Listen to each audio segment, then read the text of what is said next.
काशी हिंदू विश्वविद्यालय के चिकित्सा विज्ञान संस्थान में नियमित चिकित्सा अधीक्षक की नियुक्ति की प्रक्रिया शुरू होने को विश्वविद्यालय के इतिहास का एक महत्वपूर्ण और सकारात्मक कदम माना जा रहा है।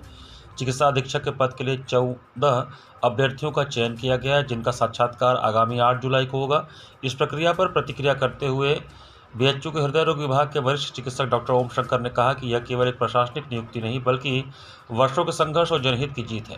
डॉक्टर ओम शंकर ने बताया कि बीएचयू में नियमित चिकित्सा अधीक्षक, नियमित रजिस्ट्रार और नियमित परीक्षा नियंत्रक की नियुक्ति की मांग को लेकर पिछले 3 से 4 वर्षों से लगातार प्रयास किए जा रहे थे। इस दौरान उन्होंने उनके साथियों ने विभिन्न स्तरों पर आवाज उठाई।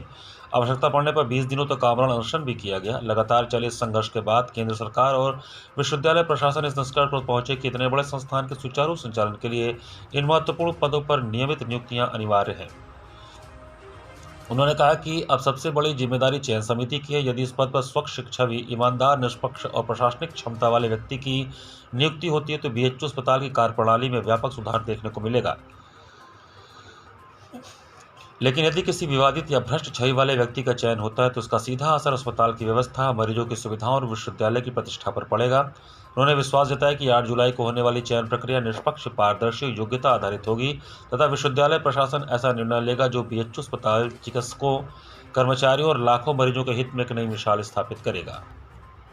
देखिए, सबसे पहले तो ये एक सकारात्मक कदम है कि आखिरकार इतनी बड़ी लड़ाई जो लगातार 3-4 सालों से हमने लड़ी, जिसमें कि 21 दिन का आमरण अनशन भी शामिल है उसमें, उसके बाद अंततः सरकार और बीएचयू प्रशासन इस बात को मानने के लिए मजबूर हुई कि यहाँ पर नियमित रूप से एक चिकित्सा अधीक्षक की आवश्यकता है।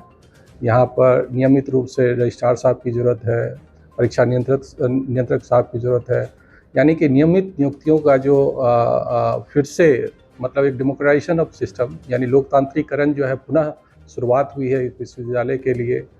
ये अच्छी खबर है और मैं इससे संतुष्ट हूँ। अगर पुनः इसमें अगर साफ सुथरे छवि के व्यक्तियों की नियुक्ति नहीं हुई तो फिर पूरा का पूरा ये जो मुहिम है इसका कोई मायने नहीं होगा, क्योंकि जहाँ पैसों का स्रोत होता है और वहाँ स्रोत के ऊपर जिनके हाथ में खर्च करने का अधिकार है, अगर वो ईमानदार नहीं होते, अगर वो साफ छवि के नहीं होते, अगर नियुक्तियाँ भाई भतीजावाद या जाति धर्म को देखकर की जाती है मेरिट के अलावा, साफ सुथरे चरित्र के अलावा, तो फिर वही ढाका 3 पात होगा।